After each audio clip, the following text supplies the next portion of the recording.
We've told you who we think is going to win on Uh-huh. Friday and who we think Georgia is going to play. If you didn't hear that, go back and listen to the Locks episode.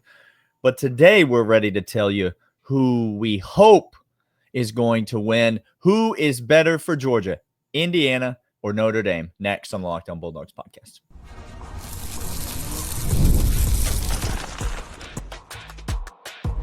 You are Locked On Bulldogs, your daily podcast on the Georgia Bulldogs. Part of the Locked On Podcast Network, your team every day. What is going on, everybody? This is Locked On Bulldogs, part of Locked On Podcast Network, your team every single day. He is Daniel. I am Clint. Together, Locked On Bulldogs. Today's episode is brought to you by College Football Playoff. Watch on TNT and Max. More on them in a second. Thank you for the everydayers that are here every single day with us and the first listeners. When we wake up, you say, I got to listen to this podcast. It's Locked On Bulldogs. We appreciate you all. Special little day to John Tweets Sports. We love you, John. You the man. I love this guy. Just if you haven't wished John Tweets Sports a happy birthday, go do that. go do today. it. He's a good guy. He's a great guy. Daniel, today we are talking. You introed it. You said it. Who would we rather play? Who should you be rooting for? Our eyes, There you go. our mind, our understanding of this game is we both think Indiana is going to cover in this game. Daniel has picked Indiana to win. I have picked Notre Dame to win. But let me tell you this. But we're going to be cheering according to what's best for Georgia. We'll be betting according to what we think is going to happen. Correct. But we will be cheering, as you should be, on Friday night, according to what's going to be best for Georgia. And that's what we want to talk about today. Yes. So we're going to break it down into 3 segments. We're going to let you know who we want to win, why that is, and how the best outcome from Georgia is from there on out. But it's going to be an interesting game. I think this game still, just to recap quickly, go back yesterday, listen to it. But this game is probably not going to be more than 25 points. If you score north of 25 points in this game, for a single team, you are waltzing your way to a win. I think this game is close and low scoring. Okay, so that's why we love the cover of this game, the point spread for Indiana, which is way too high. But Daniel, let's start. Who are you rooting for? Because all you care about in this playoff is not good football. Just for the love of all that is good, I don't want good football. No. I want Georgia to win the whole dang thing. And you know a football game I really enjoyed? Georgia TCU. That was a football game I deeply enjoyed. Okay. That wasn't good football. No. T's and P's to you if you did not have a rooting interest in that game. But it was fun for me. That's what we're going for in this game. I think both of these teams, as we laid out earlier in the week, late last week, I think when we talked about Notre Dame, go back and find those episodes. As we laid out, I think both of these teams present legitimate challenges to the University of Georgia. I don't know what the spread is going to be in this game, in the Sugar Bowl. But I do know that neither of these teams are going to be just like a rollover cakewalk, not based on what we've seen out of this Georgia team, certainly all throughout the season. And so it is with a little bit of trepidation that I tell you, Clint, that in my mind, you might disagree with me, which is totally fine. We can have a conversation. In my mind, I will be cheering for the Indiana Hoosiers and Kirk Cignetti to win this game against Notre Dame. It is a very common, popular among Georgia fans narrative that Notre Dame is trash. We love to use words like this as college football fans. It's kind of one of the things that makes college football great. It's also kind of one of the things that makes college football annoying, is that the general opinion about any team that you believe is even marginally worse than your team is to say they are trash.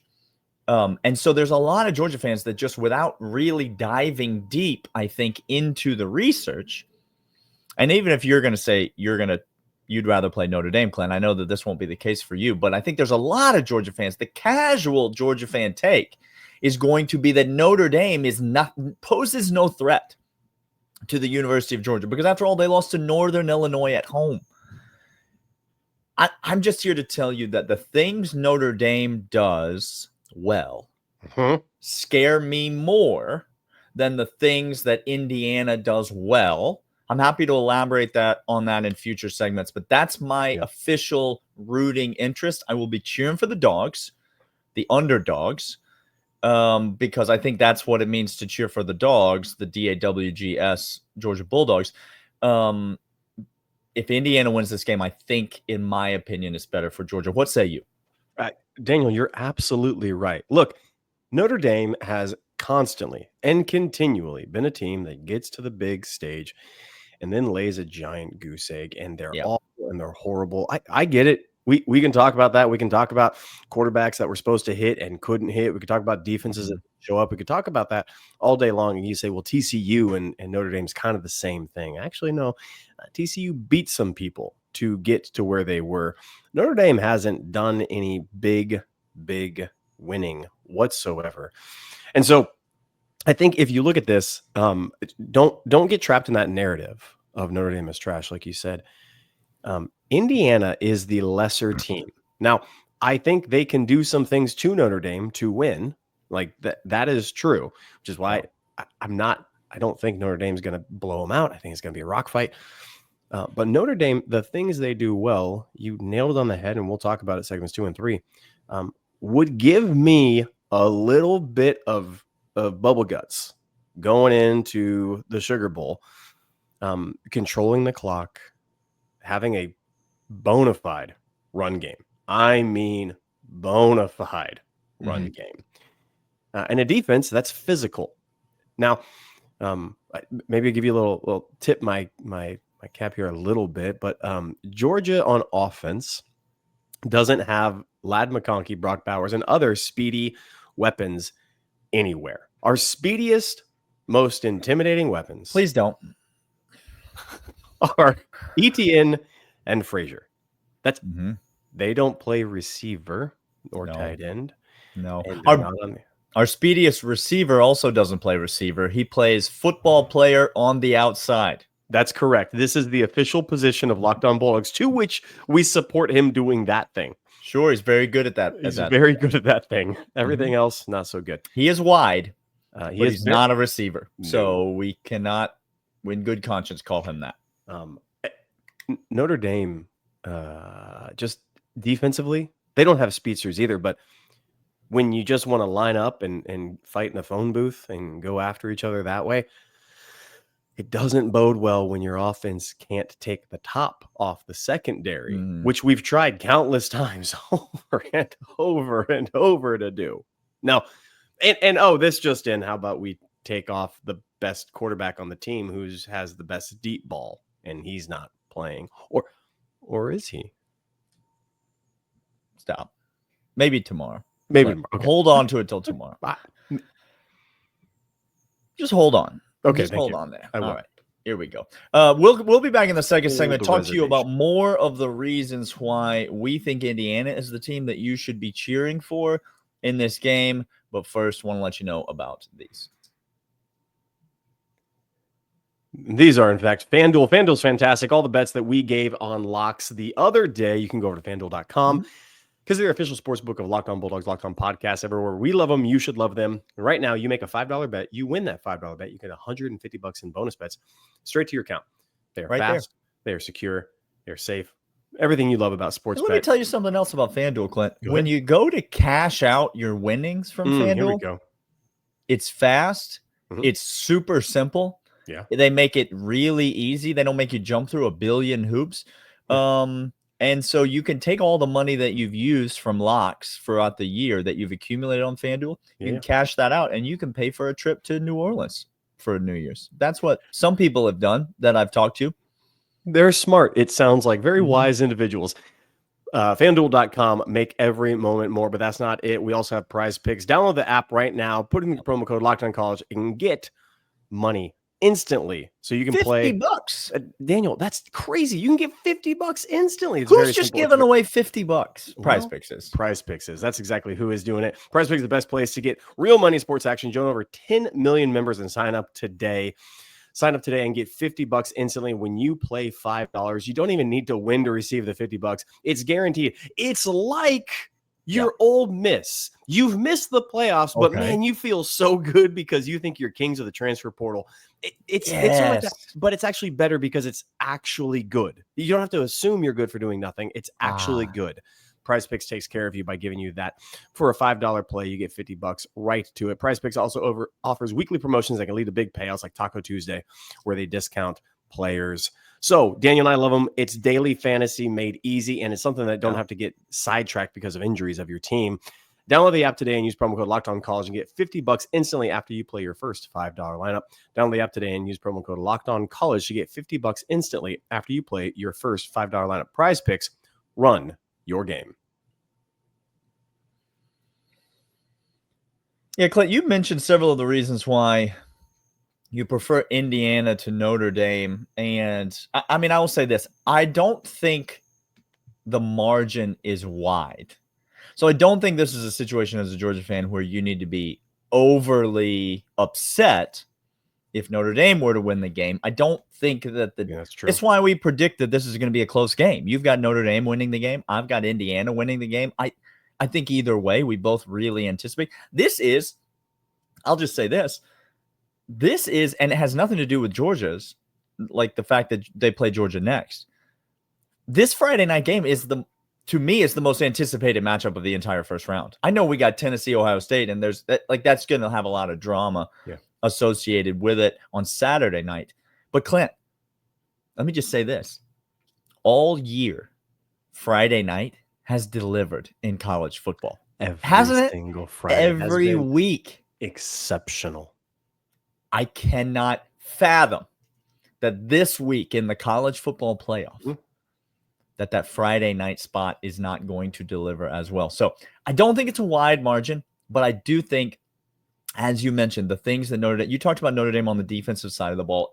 That's not the side that gives me the most pause. I'm going to talk about Notre Dame on the offensive side of the ball because I think that's the part that makes me the most nervous about this Notre Dame team. They have a physical run game, as you mentioned, that is led by the quarterback. You just go back and rewind the tape. Georgia has consistently struggled. We said we didn't want to play Texas A&M. We'd rather play Texas in the SEC championship game. People laughed. Notably, Texas fans laughed. Oh, no. Texas fans currently are not laughing. They're trying to figure out a way to beat Dabo Swinney so that they don't get sent home in the first round of the college football playoff. You're not going to do it. You're going to be sent home. Please, Texas, don't lose that game to Clemson and Dabo Swinney. Don't do that, Texas. I'm begging you on behalf of the Locked On Bulldogs podcast. We're already obnoxious enough. Yes. We don't need your help. We don't need you to do this for us. Okay? Don't lose that game. We didn't want to face Marcel Reed and that Texas A&M offense. They're not as good overall as the offense from Texas. Well, let me fast forward to two other teams. The Indiana offense is better than the Notre Dame offense. Okay? Unequivocally, they are better. They're scarier. They're more explosive. And the Indiana offense does concern me as a Georgia fan. It concerns me based on some things we've seen at corner this year. Some times that we've seen people get absolutely lost in coverage. Hello, Mississippi State game. I would like to never think about you again. Ever again. We need to, because that's the kind of situation that this Indiana offense could really put you up against. But the way that Notre Dame attacks you physically, directly at the line of scrimmage, it tests your physicality in the middle, and Georgia has been found wanting multiple times in that regard. Now, I'm not saying that that's an unfixable problem. I'm not saying that's definitely how it would go, but it would concern me a great deal if Georgia found themselves in this matchup, because I think Riley Leonard and the Notre Dame offensive line, the Notre Dame run game, and the style. When you have a team that's going to try to control the clock and try to shorten the game and try to minimize possessions, we saw this with Brent Key and his strategy against Georgia most recently. When you have a team like that, it magnifies. You limit the number of possessions. What happens to the importance of the value of each possession, Clint? It goes up. Yep. Supply and demand, it's economics of football. It's very so you have simple. less possessions. Each possession becomes more valuable. And Georgia, notorious for starting really quickly, Clint. Is that what we've been doing this year? We've been jumping out of the gates. You've been watching another team in red and black because that has not been our strength so far. It wasn't the Atlanta Falcons, and so I don't know who it was, but somebody I know starts quickly. It's not Georgia. So already you're in a situation where Georgia, a typically slow starting team, now all of a sudden you get through the first half, and we've seen this movie 100 times before, and the Georgia defense is hanging on for dear life to just try to keep the game close because the Georgia offense can't do anything. Number two, you take out Carson Beck and you put in Gunnar Stockton, you have to suspect, Clint, that the explosiveness of the offense is probably going to take a hit. Now, if Georgia comes out as really explosive with Gunnar Stockton, a lot of you guys are going to jump in the comments and be like, see, I told you so. But okay, maybe that'll happen. You cannot possibly predict based on any data that that's going to happen. If Gunnar Stockton comes in and the offensive pass game is explosive, you must say that's a pleasant surprise. Yeah, it's not unheard of. Nope. It's not, it's not like we would be blown away if that happens. Gunnar Stockton's talented. Yes. But you would be surprised. I would be surprised. So you have an offense that's maybe going to be limited in terms of their explosiveness. Yep. I would actually rather match up, Clint, versus an offense that thrives in being explosive. Because all of a sudden you take that offense, you get that offense out of sorts, you get them what happens behind the chains.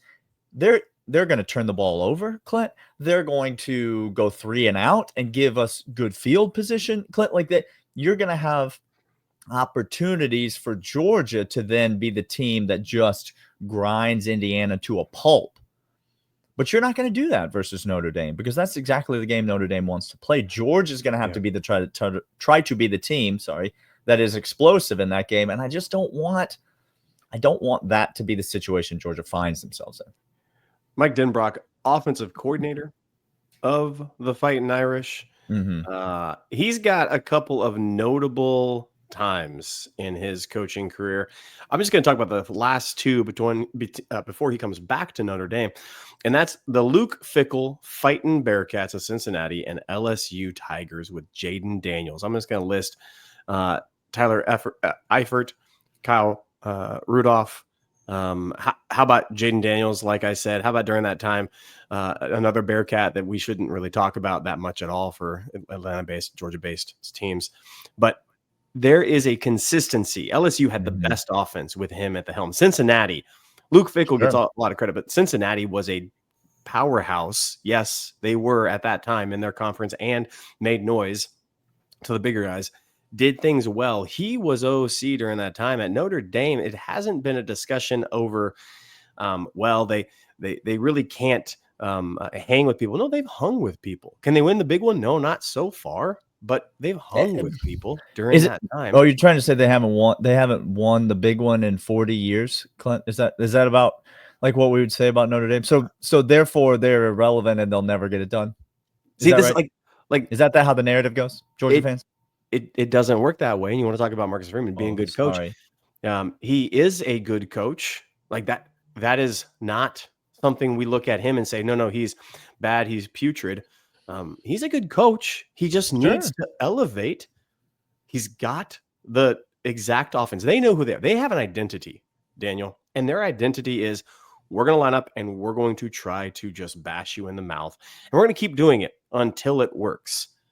Indiana, you can't say that about Indiana. If Indiana gets smothered, a la Ohio State, and starts making stupid decisions in their own territory because they know they're desperate, if you take away that identity, there's not a counterpunch they can do. There's not much after the fact. And so, you take away the explosiveness. I'd much rather limit that. This is why Tennessee, to us, every single year, we laugh at Josh Heupel's system until he changes it.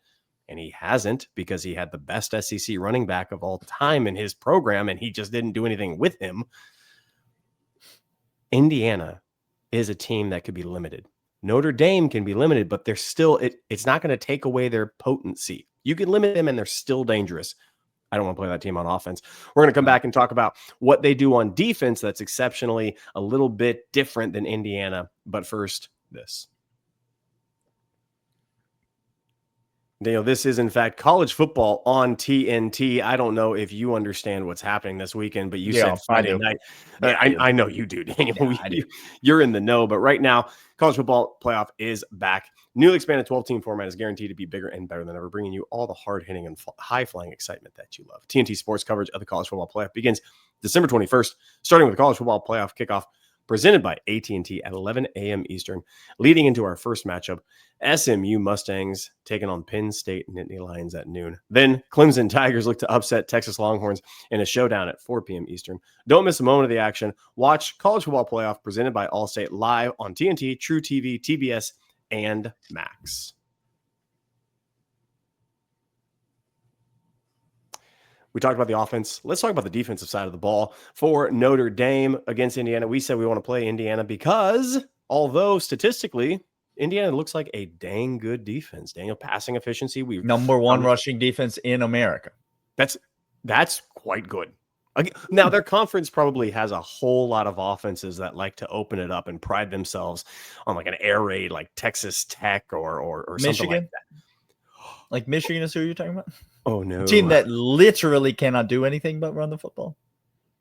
I still to this day, that was my favorite game, non-Georgia game this year because I'm so petty watching Michigan shove Ohio State in a locker. And then Ryan Day at the end of the game going, what's going on over there? I don't know. I'm clueless as a human.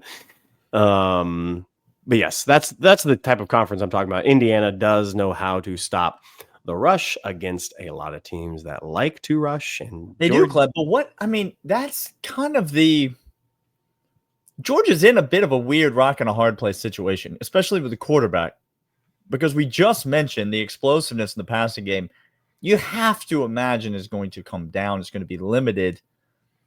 But Georgia's not trying to beat people running the football all year anyway. I cannot imagine that just because we go to Gunnar Stockton, all of a sudden Georgia's going to think that we're going to have to like beat people purely running the football. We have proven time and time again we're not able to do that this year. Like we beat people on offense with scheme, with play calling, and with converting in critical situations through the passing game.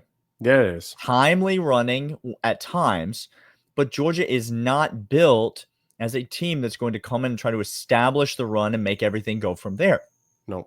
Well, Indiana's a team that's built to stop the run, but I don't necessarily know that hurts Georgia offensively as much as it could. You know, you look at a team that's like very susceptible to the run, and I would almost rather not play them because then I think there's going to be a temptation for the coaching staff to come out and say, well, this team stinks versus the run. And so what do we need to do, Clint? We need to come out and establish the run. You know who stinks against the run? Who's Georgia Tech? Well, they stink against the run. And so, but we don't need to come out and try to establish the run because that's not who Georgia is this year. And so I think you play a team like Indiana, and yes, it's going to be a challenge for the coaching staff because you do need to be able to run the ball in timely moments in critical situations. But I think it forces maybe the hand of the coaching staff to say, we've got to do what we need to do in order to win this football game, which is put Gunnar Stockton in positions where he is able to make teams pay by scheming people open, by utilizing the tight ends, by backs out of the backfield catching the ball, by finding timely plays in the passing game in order to move the football down the field. And so it doesn't actually bother me. And again, statistically, both of these teams have very good defenses. The question is going to be for both of these teams, Yeah, do those statistics hold up against much better competition than they have faced all year long? That's, again, what we've talked about time and time again. You look at the Indiana schedule, it hasn't been juggernauts on their schedule. The same thing with Notre Dame, and it hasn't been juggernauts on the schedule.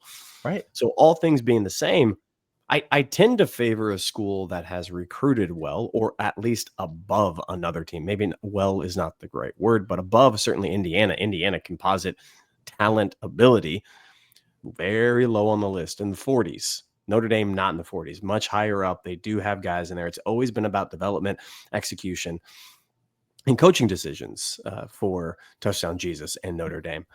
Indiana. I mean, I'll just sorry, go ahead. No, go for it. Well, I was just gonna say, Indiana gave up 38 points to Ohio State. Yeah. And Georgia fans, I need you to hear this. Oof, this is gonna suck to hear, but you need to. No. This is not gonna suck to hear. I'm going the other way. Oh, okay. Georgia's a way better offense than Ohio State this year. That's objectively true based on metrics, and it's subjectively true based on just watching football. Ohio State's offense this year is vanilla. It's boring. They have a couple of really talented wide receivers, which Georgia does not have, and they can't do anything with them. They can't do anything